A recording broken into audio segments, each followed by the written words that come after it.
Hello students, I welcome you all to the YouTube channel understanding basics. इस वाली video में हम क्या डिस्कस करेंगे, अपना जो सेकेंड इंपॉर्टेंट टॉपिक है इस चैप्टर का उसको डिस्कस करेंगे। Congress dominance in the first 3 general election. देखो टॉपिक क्या है, मतलब पूरा चैप्टर क्या है। इस पूरे चैप्टर में हम लोग जो वन पार्टी डोमिनेंस है उसको समझने की कोशिश कर रहे हैं। फिर उसके बाद हमने क्या सब पढ़ा, जो फर्स्ट टॉपिक था हमारा उसमें हमने अंडरस्टैंड करा कि भारत ने डेमोक्रेटिक एक तरीके से रास्ता अपनाया कि हम अपने यहाँ पर क्या करेंगे, डेमोक्रेटिक गवर्नमेंट को स्टैब्लिश करेंगे। फिर उसके बाद भारत में जब पहली बार जनरल इलेक्शन हो रहे थे 1952 के, तो उसके केस स्टडी को हमने पढ़ा कि किस तरीके से ये बोला जा रहा था कि इंडिया क्या करने जा रहा है। इंडिया के जो इलेक्शंस थे उस पर बहुत सारे नेगेटिव एजम्पशंस थे कि भारत में ये इलेक्शंस क्या हो जाएंगे, फेल हो जाएंगे, सक्सेसफुल नहीं हो पाएंगे, फ्री फेयर तरीके से इलेक्शन नहीं हो पाएंगे। राइट, ये सारी चीज़ें थी, बहुत सारी भारत के सामने समस्याएं आई इलेक्शंस को करवाने में। तो सब समस्याओं को भी हमने सॉल्व करा एंड फाइनली हमने अपना जो फर्स्ट जनरल इलेक्शन था, द इलेक्शन ऑफ 1952, उसको सक्सेसफुली करवाया। ठीक है, तो अब तक हमने ये चीज़ें हमने कवर कर ली है। अब हम सेकेंड फेज में आते हैं। चैप्टर के सेकेंड फेज में क्या शुरू होता है, यहाँ पर हम लोग पढ़ेंगे द पोजीशन ऑफ कांग्रेस। ठीक है, आज़ादी के बाद कांग्रेस का डोमिनेंस रहा है, तो कांग्रेस आखिरकार इतना ज़्यादा डोमिनेट क्यों कर पाई थी जनरल इलेक्शंस में। ठीक है, उसकी पूरी केस स्टडी पढ़ेंगे, रीजंस जानेंगे कांग्रेस की डोमिनेंस के, ये सारे रीजंस जानेंगे। साथ ही साथ में फिर हम लोग क्या समझेंगे, हम लोग समझेंगे कि कैसे जो 1957 की जो केरला में जब एक तरीके से इलेक्शन हुआ था, तो वहाँ पर कम्युनिस्ट गवर्नमेंट आती है। ठीक है, तो जो बॉक्स है ना, आपका दिखा देती हूँ एक सेकंड के लिए। ये जो पर्टिकुलर बॉक्स है जिसमें कम्युनिस्ट विक्ट्री इन केरला, ये वाला जो टॉपिक है इसको भी हम साथ साथ में यहाँ पर कवर करेंगे। ठीक है, तो ये सारी चीज़ें हैं जो इस वीडियो में हम यहाँ पर समझने जा रहे हैं। तो बिना देरी करे शुरू करते हैं। ओके, तो पहली बार क्या होता है, जब फर्स्ट जनरल इलेक्शन होता है तो उसके जो रिजल्ट आते हैं ना वो किसी को सरप्राइज नहीं करते। क्यों? क्योंकि हमें पता था कि कौन जीतने वाला है ना। So Indian National Congress was expected to win this election. ठीक है, तो इंडियन नेशनल कांग्रेस जीतने वाली थी। क्यों जीतने वाली थी भाई, ऐसा इतने दावे के साथ हम क्यों कह रहे हैं कि भाई कांग्रेस ही जीतती। तो ऐसा क्यों था आखिरकार, ऐसा माहौल क्यों था कि सबको पता था कि Indian National Congress was going to win India's election, India's first general election. ऐसा क्यों था, रीज़न क्या थे? सबसे पहला सबसे पहला रीज़न क्या था कि कांग्रेस बहुत ज़्यादा क्या थी, पॉपुलरली नोन थी लोगों में, because it had inherited the legacy of national movement, है ना। तो नेशनल मूवमेंट के दौरान हमें पता है क्या है कि जो कांग्रेस थी वो क्या कर रही थी, नेशनल मूवमेंट में पार्टिसिपेट बहुत ज़ोर शोर से कर रही थी, है ना। उसमें हमारे पॉपुलर लीडर्स थे। राइट, तो इसीलिए क्या है कि जो हमारी लीगेसी थी नेशनल मूवमेंट की, उसको एक तरीके से इसने इनहेरिट करा। तो लोग जानते थे, लोग कांग्रेस के लीडर्स को जानते थे, उनको पता था कि ये लीडर्स वही है जिन्होंने हमारी नेशनल मूवमेंट में लड़ाई लड़ी है, आज़ादी की लड़ाई लड़ी है। एंड आज़ादी के बाद भी भारत को अगर डेमोक्रेटिक कंट्री चलाना है, डेमोक्रेटिक तौर पर हमें अगर भारत देश को चलाना है, इंडिया का डेवलपमेंट अगर अच्छे तरीके से करना है, तो लोगों के अंदर ये विश्वास था कि कांग्रेस में जितने भी रिस्पेक्टिव लीडर्स हैं वो काफ़ी काबिलियत के साथ में ये सारे काम करेंगे। ठीक है, तो पहला रीज़न ये। दूसरा, it was the only party then to have a organisational spread all over the country. ठीक है, तो ये क्या थी, ये एकमात्र ऐसी पार्टी थी, एकमात्र ऐसी पार्टी थी जिसका ऑर्गेनाइजेशनली पूरे भारत में एक तरीके से स्प्रेड था। मतलब लोकल लेवल तक भी कांग्रेस आपको एक तरीके से दिखाई दे जाएगी, बिकॉज काफ़ी लंबे टाइम से कांग्रेस काम कर रही है, काफ़ी लंबे टाइम से कैंपेनिंग कर रही है ना। इलेक्शंस की भी एक्सपीरियंस है उसको, इलेक्शन भी उसने लड़ा। ठीक है, तो इन सब चीज़ों की वजह से क्या हुआ कि कांग्रेस का जो ऑर्गेनाइजेशनल स्प्रेड था ऑल ओवर द कंट्री वो काफ़ी ज़्यादा था दूसरी पार्टीज के मुकाबले। दूसरी चीज़ क्या है, finally in Jawaharlal Nehru and finally Jawaharlal Nehru the party had the most popular and the charismatic leader in Indian politics. ठीक है, तो जवाहरलाल नेहरू के रूप में क्या था, कांग्रेस के पास सबसे ज़्यादा जो पॉपुलर है, जो कैरिज्मेटिक लीडर थे, तो वो जवाहरलाल नेहरू थे उस टाइम पीरियड में। तो इसीलिए कांग्रेस के पास ये लीडर भी थे, है ना। और साथ ही साथ में जो अदर इंपॉर्टेंट लीडर्स थे तो वो भी कांग्रेस के साथ थे। तो इसकी वजह से क्या हुआ, ये सारे वो रीजंस है जिसकी वजह से कांग्रेस को फाइनली क्या था, मतलब ये एक्सपेक्टेड था कि हाँ जीतेगी तो कांग्रेस ही। ठीक है, तो अगर कभी भी क्वेश्चन आता है कि आखिरकार क्यों कांग्रेस इतनी ज़्यादा एक्सपेक्टेड थी कि कांग्रेस जीतेगी, तो ये सारे रीजंस हैं कि लेगेसी को उसने इनहेरिट करा पूरी नेशनल मूवमेंट की। फिर उसके बाद ऑर्गेनाइजेशनली अगर हम देखें तो ऑर्गेनाइजेशनली भी काफ़ी ज़्यादा स्ट्रॉन्ग नज़र आती है, पूरे भारत देश में ऑर्गेनाइजेशन उसकी थी। ठीक है, एग्जिस्टेंस था कांग्रेस में, कांग्रेस का। तीसरी बड़ी चीज़ क्या आ जाती है कि कुछ पॉपुलर लीडर्स भी थे, कैरिज्मेटिक लीडर्स भी थे कांग्रेस के पास। ठीक है, तो ये सारी चीज़ें थी। अब जब कांग्रेस जीत गई तो कांग्रेस ने क्या करा, जीतने के लिए कैंपेनिंग करी, टूर पूरे भारत देश में घूमा, है ना, कैंपेनिंग करी, ये सारी चीज़ें करी। तो फाइनली जब फाइनल रिजल्ट आता है तो सबको ये तो पता था कि जीतेगी कांग्रेस, लेकिन सबसे ज़्यादा शॉकिंग चीज़ क्या थी, the extent of victory of the Congress. लोगों को उम्मीद थी कि कांग्रेस जीत जाएगी, बट इतनी बड़ी तरीके से जीतेगी ये लोगों ने शायद सोचा नहीं था। क्या हुआ, बहुत सारे लोगों को ये एक सरप्राइज के तौर पर लगा कि इतनी ज़्यादा सीटें कांग्रेस कैसे लेकर आ सकती है। तो कांग्रेस कितनी सीटें लेकर आई? The party won 364 out of the 489 seats in the first Lok Sabha and finished way ahead of the any other challenger. कितनी थी? 489 सीट्स में से लगभग 364 सीट्स आउट ऑफ 489 सीट्स किसके हाथ में चली गई?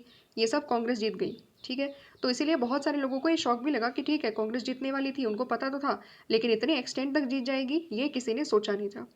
इसके अलावा बाकी पार्टीज भी थी जो एक तरीके से इलेक्शन में लड़ रही थी। जैसे उसी में से एक पार्टी थी कम्युनिस्ट पार्टी ऑफ इंडिया।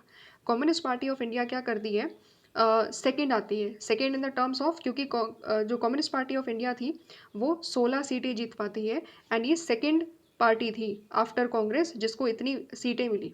मतलब कांग्रेस को सबसे ज़्यादा सीटें मिल गई, लगभग 364, और फिर उसके बाद फाइनली दूसरी पार्टी कौन सी होती है? कम्युनिस्ट पार्टी ऑफ इंडिया, जिसके पास कितनी सीटें थी? लगभग 16 सीट्स। तो कोई दूर दूर तक भी कांग्रेस के आसपास नहीं है, इतना डिफरेंस था कांग्रेस की सीटों में एंड बाकी अदर पार्टीज की सीटों में। ठीक है, जैसे यहाँ पर अगर आप देखोगे 1952 का इलेक्शन दिया हुआ है, राइट। तो ये जो सबसे लंबा जो जो लाइन है आपको रेड कलर का, ये जो दिख रहा है, ये क्या है? ये कांग्रेस की सीट दिखा रहा है कि 364 के आसपास कांग्रेस की सीटें थी। फिर communist party of India second largest party के तौर पर एमर्ज करती है 16 सीट्स के साथ। IND का मतलब क्या है? Independent members. इंडिपेंडेंट का मतलब जिसको हिंदी में क्या बोलते हैं? निर्दलीय। ठीक है, तो वो निर्दलीय लोगों को कितनी सीटें मिली? 37 यहाँ पर उनको मिला। Communist party of India 16 seat जीतती है एंड स्वतंत्र पार्टी 12 के आसपास जीतती है। सिमिलरली ऐसे ही रिस्पेक्टिवली काफ़ी सारी अलग अलग पार्टीज़ थी, तो बाकी सभी पार्टीज़ के मुकाबले कांग्रेस को काफ़ी ज़्यादा नंबर में क्या मिलती है? सीट मिलती है। ठीक है, तो ये चीज़ें थी। इसके बाद एक चीज़ हमें और ध्यान देनी है कि जब आज़ादी के टाइम पीरियड में क्या होता था, आज़ादी के बाद में जब हमारे जनरल इलेक्शन होते थे तो साथ ही साथ स्टेट लेवल पे भी इलेक्शन हुआ करते थे। मतलब कि एक तरीके से general elections and state election दोनों के दोनों एक साथ हुआ करते थे।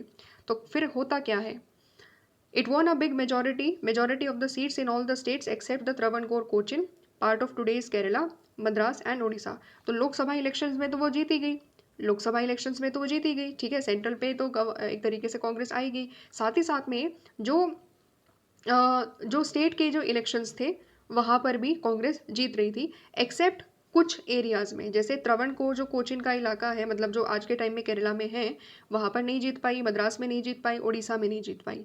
मतलब इन सभी स्टेट्स को अगर हम छोड़ दें, इन सब एरियाज़ को छोड़ दें, तो बाकी सारे स्टेट्स में भी क्या थी? कांग्रेस थी, और सेंटर में तो कांग्रेस थी। समझ रहे हो? तो ये डोमिनेंस दिखा रहा है, ये क्या दिखा रहा है? कांग्रेस की डोमिनेंस दिखा रहा है कि भाई केंद्र सरकार में भी कौन है? कांग्रेस की पार्टी है, मतलब कांग्रेस एक तरीके से केंद्र सरकार में बैठी हुई है। एंड सिमिलरली रिस्पेक्टिवली काफ़ी सारे स्टेट्स में भी ऑल ओवर इंडिया में किसकी सरकार है? कांग्रेस की सरकार है। ओके, सो फाइनली यहाँ पर क्या होता है? The party ruled all over the country at the national level and the state level. और जब पहली बार इलेक्शन होता है तो कौन बनते हैं फर्स्ट जनरल इलेक्शन में? Jawaharlal Nehru becomes the prime minister. ठीक है, तो इस तरीके से कांग्रेस की डोमिनेंस के बारे में यहाँ पर कुछ इंपॉर्टेंट चीज़ें बताई हुई है, रीज़न बताया हुआ है कैसे कांग्रेस नेशनल इलेक्शंस में भी लीड करती है, जनरल इलेक्शन में भी लीड करती है, एंड स्टेट इलेक्शन में भी कांग्रेस जीतती है। अब क्या समझेंगे हम लोग? एक मैप दिया हुआ है, इलेक्टोरल मैप, जो अभी हमने पढ़ा उसको ही हम यहाँ पर गो थ्रू करेंगे एंड यहाँ पर समझने की कोशिश करेंगे कि कैसे कांग्रेस की जो डोमिनेंस थी ना वो कौन से लगभग क्या चलती है? 10 साल तक चलती है। The dominance of the Congress during the period of 1952 to 1962। तो यहाँ पर 1952 से लेकर के 1962 तक लगभग क्या थी? कांग्रेस की डोमिनेंस थी।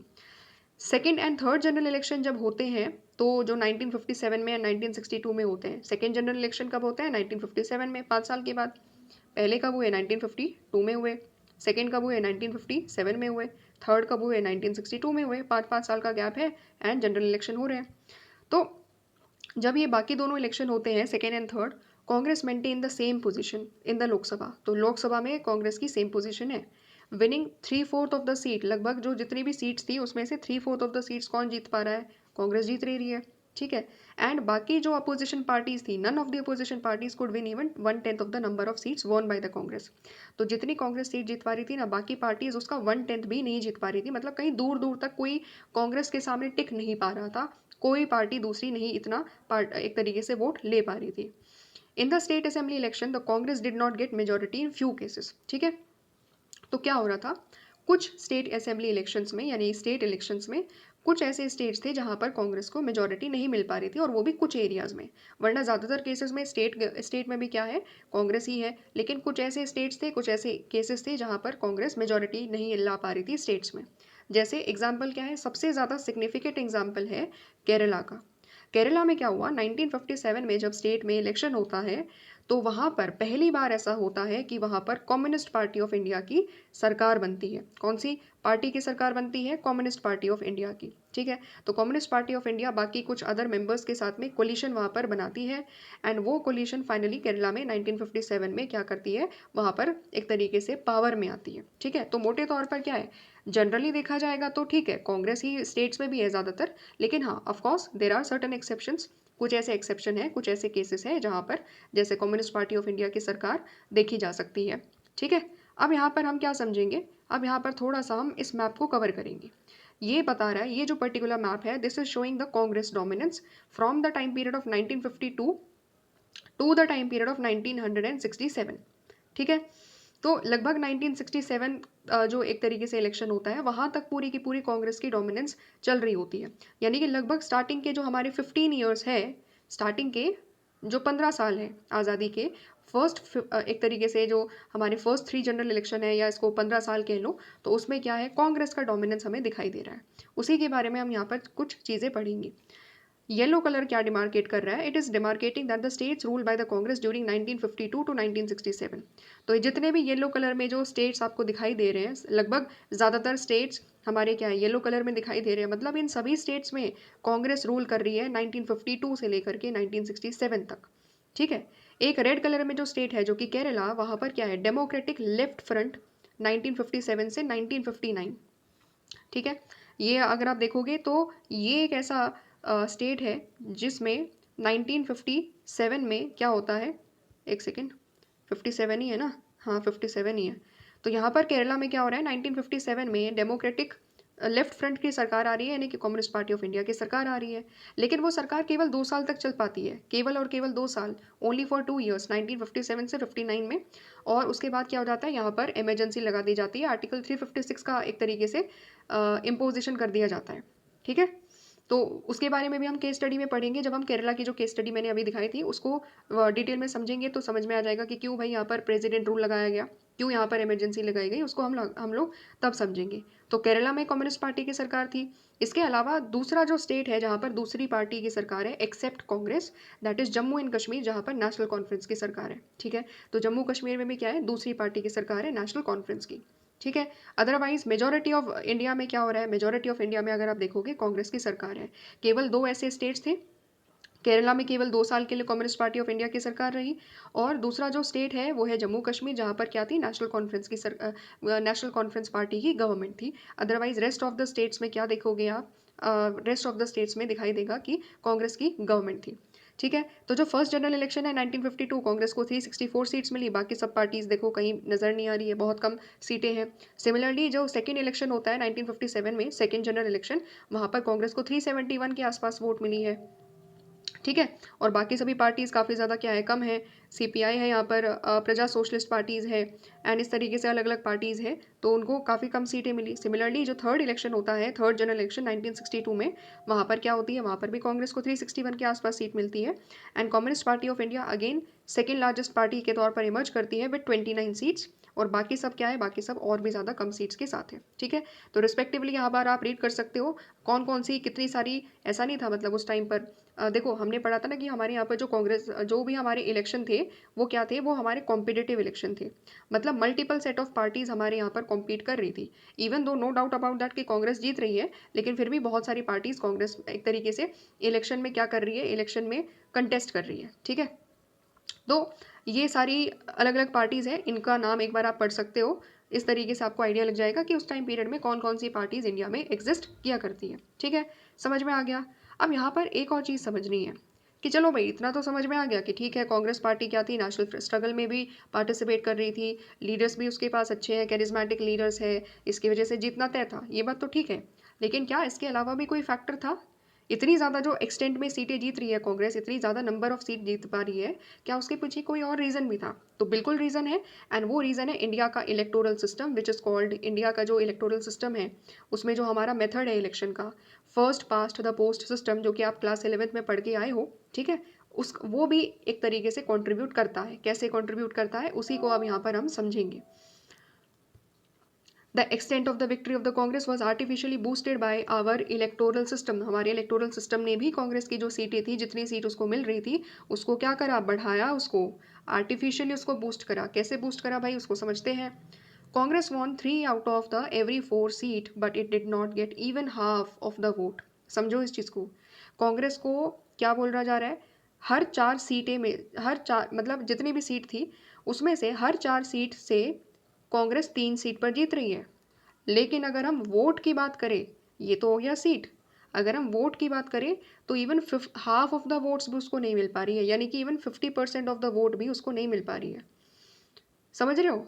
दूसरी बड़ी चीज़ क्या है, 1952 में फॉर एग्जांपल अगर आप देखेंगे, कांग्रेस को 45% ऑफ टोटल वोट मिला है। कितना मिला है? 45% ही वोट मिला है उसको। यानी जितने भी लोगों ने उस टाइम पर वोट करा, उसमें से केवल 45% लोगों ने कांग्रेस के लिए वोट करा है। रेस्ट ऑफ द 55% लोगों ने बोला है कि भाई देखो, हम कांग्रेस को वोट नहीं कर रहे, हम किसी और को वोट कर रहे हैं। ठीक है, लेकिन इतना 45% ऑफ द वोट गेन करने के बावजूद भी 74% ऑफ द सीट्स पर कांग्रेस जीत जाती है। मतलब क्या है, मतलब वोट काफ़ी अलग है, वोट की percentage is not equal to the percentage of seat जो उसको मिल पा रही है। दोनों में काफ़ी ज़्यादा क्या है, डिफरेंस है। सिमिलरली अगर आप देखोगे, एक और पार्टी है सोशलिस्ट पार्टी फॉर एग्जांपल, ये सेकेंड लार्जेस्ट पार्टी थी अगर हम वोट्स की बात करें, यानी कि वोट परसेंटेज की बात करेंगे तो सेकेंड लार्जेस्ट पार्टी कौन सी थी, सोशलिस्ट पार्टी। लेकिन सीट की बात करेंगे अगर, तो कितनी मिलती है, it secured more than 10% of the votes all over the country. The socialist party the second largest party, एक सेकेंड दोबारा से रीड करना पड़ेगा। तो क्या बोला जा रहा है, that the socialist party the second largest party in terms of vote secured more than 10% of the vote all over the country. यहाँ पर ये बोल रहा है कि जो सोशलिस्ट पार्टी है वो सेकेंड लार्जेस्ट पार्टी है अगर हम वोट्स के बारे में बात करेंगे तो। ठीक है, यानी कि जो वोट मिल रही है उसमें सेकेंड लार्जेस्ट वोट उसको एक तरीके से मिल रही है आफ्टर कांग्रेस। ठीक है, और कितनी वोट मिल रही है, 10% ऑफ द वोट मिल रही है। यानी कि अगर आप देखोगे, अभी हमने अंडरस्टैंड करा कांग्रेस को कितनी परसेंटेज ऑफ वोट मिली, 45%। और उसके बाद सबसे ज़्यादा जो परसेंटेज ऑफ वोट मिली है वो सोशलिस्ट पार्टी को मिली है। कितनी percentage of vote, 10% of vote. लेकिन उसके बावजूद भी क्या हो रहा है, it could not win even 3% of the seat. Socialist party फिर भी 3% ऑफ सीट भी नहीं जीत पाई, क्योंकि हमने अंडरस्टैंड करा था, क्या समझा था अभी हम लोगों ने यहाँ पर, हमने यहाँ पर ये समझा कि कांग्रेस सबसे ज़्यादा सीट लेकर आ रही है, फिर दूसरे नंबर पर सेकेंड लार्जेस्ट सीट किसके पास है, कम्युनिस्ट पार्टी ऑफ इंडिया के पास है ना। तो ये चीज़ अभी हमने समझी। इसका मतलब क्या है, इसका मतलब ये है कि परसेंटेज ऑफ वोट और परसेंटेज ऑफ सीट क्या है, प्रपोर्शनल नहीं है। मतलब सोशलिस्ट पार्टी को 10% वोट भले ही मिले हो, लेकिन उसको 10% सीट नहीं मिली, उसको केवल 3 सीट मिली है। तो ये क्यों हो रहा है, ये हमारे जो FPTP सिस्टम है उसकी वजह से हो रहा है। अब ये FPTP सिस्टम क्या है, वैसे तो क्लास 11th में डिटेल में हमने अंडरस्टैंड करा है, लेकिन थोड़ा सा यहाँ पर समझ लेते हैं। In the system of election that has been adopted here in the country, the party that gets more vote than the others tend to get much more than its proportional share। बोला जा रहा है यहाँ पर कि हमारे यहाँ पर जो FPTP सिस्टम है, first past the post system है, हमारे यहाँ पर क्या होता है कि जो पार्टी जिसको ज़्यादा वोट मिली है ना दूसरों से, भले ही एक वोट ज़्यादा क्यों ना मिली हो, ठीक है, तो वो क्या कर जाती है, वो बेसिकली उस पर्टिकुलर सीट पर जीत जाती है। जैसे एग्जाम्पल के तौर पर ले लेते हैं तो चीज़ें और क्लियर हो जाएगी। सपोज कोई भी एक कॉन्स्टिट्यूंसी है, वहाँ पर 1000 वोटर थे। ठीक है, कितने वोटर है, 1000 वोटर है। कैंडिडेट 4 है, A, B, C और D। ठीक है, ए को कितनी वोट मिली, ए को एक तरीके से 300 लोगों ने वोट दिया। बी को कितने लोगों ने वोट दिया, सपोज 200 लोगों ने वोट दिया। सी को 150 वोट मिली, और डी को अगर आप देखोगे तो 350 वोट मिली। ठीक है, जीतेगा कौन यहाँ पर, FPTP सिस्टम ये कहता है कि देखो भाई, जिसके पास सबसे ज़्यादा वोट होगी ना वो जीत जाएगा। तो as per the this particular system कौन जीत रहा है? डी जीत रहा है, क्योंकि उसके पास सबसे ज़्यादा क्या है, सबसे ज़्यादा वोट उसको मिली है। लेकिन अगर हम परसेंटेज ऑफ वोट की बात करें, अगर हम परसेंटेज ऑफ वोट की बात करें तो इसको केवल 35% ऑफ वोट ही मिले हैं। क्योंकि अगर आप कैलकुलेट करोगे 350 बाई 1000 इंटू 100 करोगे तो 35% ऑफ वोट ही मिले हैं। मतलब रेस्ट 65% लोगों ने रेस्ट 65% लोगों ने बोला कि हम कांग्रेस को नहीं चाहते। लेकिन फिर भी जीता कौन? जीता तो कांग्रेस। ठीक है, मतलब यहाँ पर जो भी कैंडिडेट है डी है, यहाँ पर जीता। सेम टू सेम चीज़ कांग्रेस के साथ हो रही है कि जो कांग्रेस के कैंडिडेट है उनको बहुत ज़्यादा लोग वोट नहीं कर रहे हैं, लेकिन दूसरों के कंपैरेटिवली ज़्यादा वोट उनको मिल रही है। ठीक है, इसीलिए क्या हो रहा है, इसीलिए कांग्रेस क्या करती है, हर सीट पर लगभग कांग्रेस जीत पा रही है। इवन दो कांग्रेस का जो वोट परसेंटेज था वो कितना था, वो हम लोगों ने अभी पढ़ा कि 45% ही था। केवल 45% वोट ही उसको मिला है। 45% ही लोग चाह रहे थे कि कांग्रेस जीते, रेस्ट 55% किसी और को वोट करके आ गए हैं। समझ रहे हो? तो ये हमारा जो सिस्टम है वो किसको फेवर कर रहा है? जिसको ज़्यादा सीटें, जिसको ज़्यादा वोट मिलेगी ना वो जीत जाएगा। भले ही फिर उसको कितनी, उसको 50% वोट मिली हो या ना मिली हो वो फ़र्क नहीं पड़ता है, बस नंबर ऑफ वोट ज़्यादा होना चाहिए दूसरों के, बाकी सभी कैंडिडेट्स के मुकाबले। क्लियर हो गया? तो यही सेम टू सेम चीज़ यहाँ पर थी। और इसी चीज़ की वजह से क्या हो रहा था कि जो बाकी जो नॉन कांग्रेस के जो कैंडिडेट्स थे ना, तो उन सब की जो वोट थी वो क्या हो रही थी, डिवाइड हो रही थी डिफरेंट डिफरेंट पार्टीज़ में। इसी की वजह से क्या हो रहा था कि बाकी सभी पार्टीज़ बहुत ज़्यादा अपनी सीट नहीं जीत पाई। इसीलिए आप देखोगे कि सोशलिस्ट पार्टी डिस्पाइट दैट कि उसको 10% ऑफ द वोट मिल रही है, लेकिन फिर भी उसको 3 ही सीटें मिल रही है। ठीक है, तो ये डिफरेंस था। समझ में आ रहा है? तो ये चीज़ है, ये चीज़ बिल्कुल ध्यान रखना है। यहाँ पर ये इस पर क्वेश्चन बनता है एग्जाम में कि सेकेंड लार्जेस्ट पार्टी कांग्रेस के बाद कौन सी थी जिसको सबसे ज़्यादा क्या मिल रही थी, सीट मिल रही थी, सबसे ज़्यादा सीट मिल रही थी। तो that was communist party of India. ठीक है, समझ रहे हो? तो ये चीज़ें थी। तो अगर हम परसेंटेज ऑफ सीट की बात करेंगे तो वो किसके पास थी, second largest, communist party of India.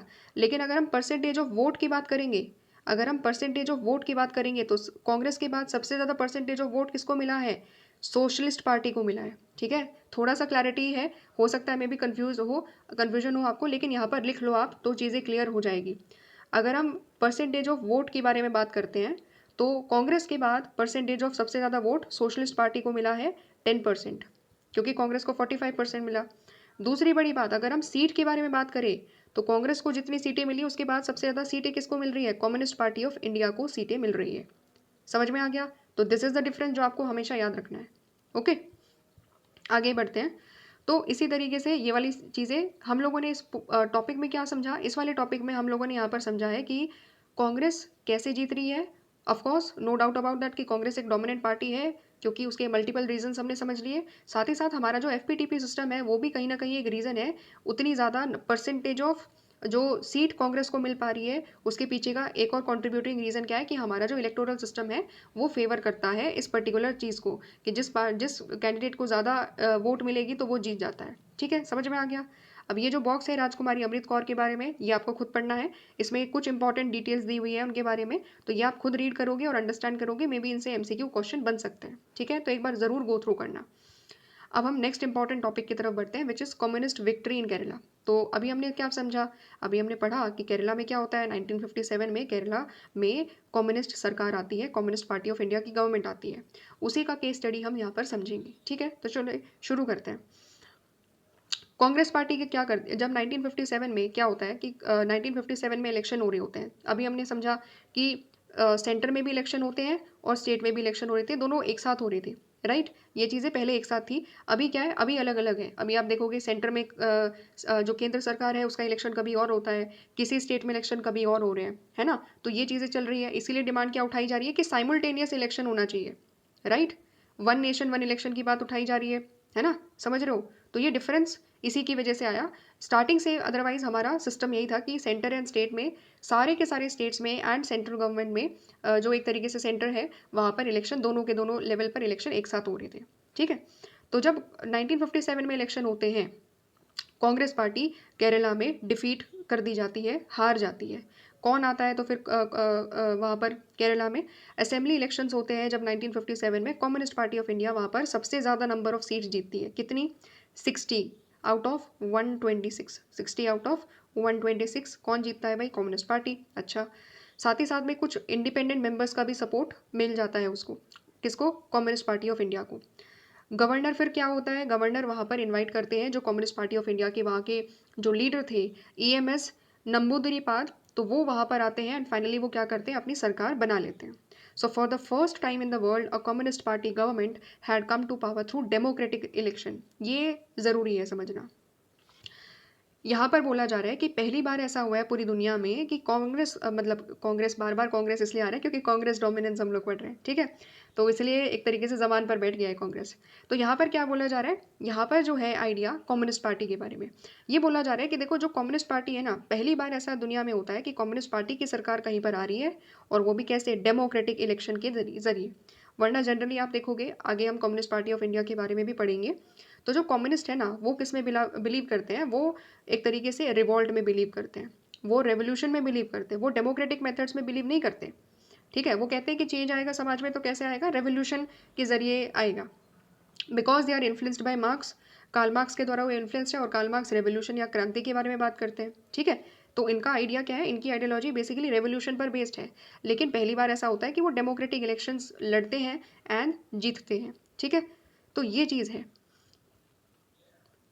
जैसे चाइना में अगर आप देखोगे ना, तो चाइना में क्या है? कम्युनिस्ट पार्टी की सरकार है वहाँ पर, है ना, चाइनीज कम्युनिस्ट पार्टी है। तो कैसे हुआ? चाइना में भी वहाँ पर क्या हुआ था? एक तरीके से वहाँ पर भी स्ट्रगल चला, रेवोल्यूशन चला, एंड फिर उस रेवोल्यूशन के बाद जाकर के चाइना में कम्युनिस्ट पार्टी की सरकार बनती है। तो यहाँ पर पहली बार ऐसा हो रहा है कि डेमोक्रेटिक इलेक्शंस के जरिए कम्युनिस्ट पार्टी कहीं पर अपनी गवर्नमेंट बना रही है। क्या होता है फिर? जब कम्युनिस्ट पार्टी आ गई तो कांग्रेस को बहुत बुरा लगा। क्यों बुरा लगा? कि देखो भाई, कांग्रेस इतने टाइम से जीतती हुई आ रही है ना, सेंटर में भी कांग्रेस है, स्टेट में भी कांग्रेस है। अब किसी एक राज्य में स्पेसिफिकली अगर कांग्रेस हार जाए और वहाँ पर कोई और दूसरी पार्टी की सरकार आ जाए तो कांग्रेस को बुरा लगेगा, राइट? तो वो क्या कर रही है फिर? कांग्रेस इसके बदले में क्या करती है? Congress begins the movement which is called liberation struggle. तो कांग्रेस अपनी मूवमेंट चलाती है जिसको लिबरेशन स्ट्रगल के नाम से जाना जाता है। क्वेश्चन आ सकता है कि व्हाट डू मतलब लिबरेशन स्ट्रगल किसके साथ जुड़ा हुआ है? It is associated with which particular party? तो यहाँ पर क्या है? कांग्रेस पार्टी के द्वारा लिबरेशन स्ट्रगल शुरू किया जाता है। कहाँ पर? केरला में। किसके खिलाफ? कम्युनिस्ट पार्टी ऑफ इंडिया की जो इलेक्टेड गवर्नमेंट थी उसके खिलाफ। तो सवाल उठता है कि क्यों आखिरकार ये लिबरेशन स्ट्रगल शुरू किया गया? क्या रीज़न थे? रीज़न ये था कि जो कम्युनिस्ट पार्टी ऑफ इंडिया की जो वहाँ पर गवर्नमेंट बनी थी केरला में, कम्युनिस्ट पार्टी ऑफ इंडिया ने क्या बोला था? कम्युनिस्ट पार्टी ऑफ इंडिया ने बोला था दैट वहाँ पर क्या होने जा रहा है? वहाँ पर बेसिकली उन्होंने बोला था कि अगर वो लोग सत्ता में आ जाएंगे ना, अगर कम्युनिस्ट पार्टी की सरकार बन जाएगी, तो उन्होंने बोला था कि वो बहुत ज़्यादा क्या करेंगे? रेडिकल और प्रोग्रेसिव पॉलिसी मेजर्स लेकर आएंगे। मतलब बड़े बड़े रिफॉर्म्स की बात उन्होंने कर दी थी कि लैंड रिफॉर्म्स लेकर के आ जाएंगे, एजुकेशन में ये परिवर्तन लेकर के आ जाएंगे। तो काफ़ी बड़े बड़े वादे करे एंड वो काफ़ी रेडिकल वादे थे, काफ़ी प्रोग्रेसिव पॉलिसीज़ के साथ वो लोग आए। तो क्या होता है? वो प्रोग्रेसिव पॉलिसीज़ को एक तरीके से लेकर आना चालू करते हैं, और इसी के खिलाफ क्या होता है? कुछ कांग्रेस, एक तरीके से कांग्रेस भी होती है, साथ ही साथ में कुछ और रिलीजियस ऑर्गेनाइजेशंस आगे आ जाती है, जैसे चर्च आगे आ जाता है। ठीक है, कुछ और रिलीजियस ऑर्गेनाइजेशन आगे आ जाती है एंड वो कहती है कि जो कम्युनिस्ट पार्टी ऑफ इंडिया ये जो रेडिकल रिफॉर्म कर रही है ना, जो ज़मीन ले रही है, कुछ और इंपॉर्टेंट रिफॉर्म्स कर रही है, तो वो ठीक नहीं है, एंड वो उसके खिलाफ प्रोटेस्ट करना चालू कर देते हैं। ठीक है, तो इस तरीके से चीज़ें हुई, बहुत ज़्यादा एजिटेशन हुआ। तो जब एजिटेशन होता है, प्रोटेस्ट होता है, तो क्या होता है? कुछ लोगों की जान भी चली जाती है, 10-15 लोग के आसपास मारे जाते हैं, पुलिस फायर करती है। ठीक है, तो पुलिस सिचुएशन को कंट्रोल करने की कोशिश कर रही थी, पुलिस फायरिंग में क्या होता है? कुछ लोगों की जान चली जाती है। अब जब इसको कैसे देखा गया? इसको ये देखा जा रहा है कि केरला में क्या हो रहा है? केरला में बहुत ज़्यादा एक तरीके से वायलेंस हो रहा है, बहुत ज़्यादा इंस्टेबिलिटी है।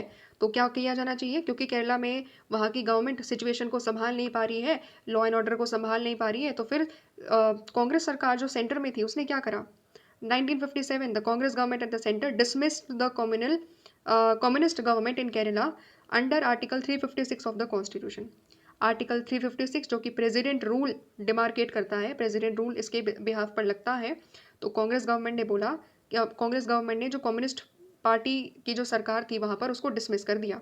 ठीक है, वहाँ से हटा दिया एक तरीके से, और आर्टिकल 356 यानी कि जो प्रेसिडेंट रूल होता है वहाँ पर वो लगा दिया गया, राष्ट्रपति शासन लगा दिया गया वहाँ पर।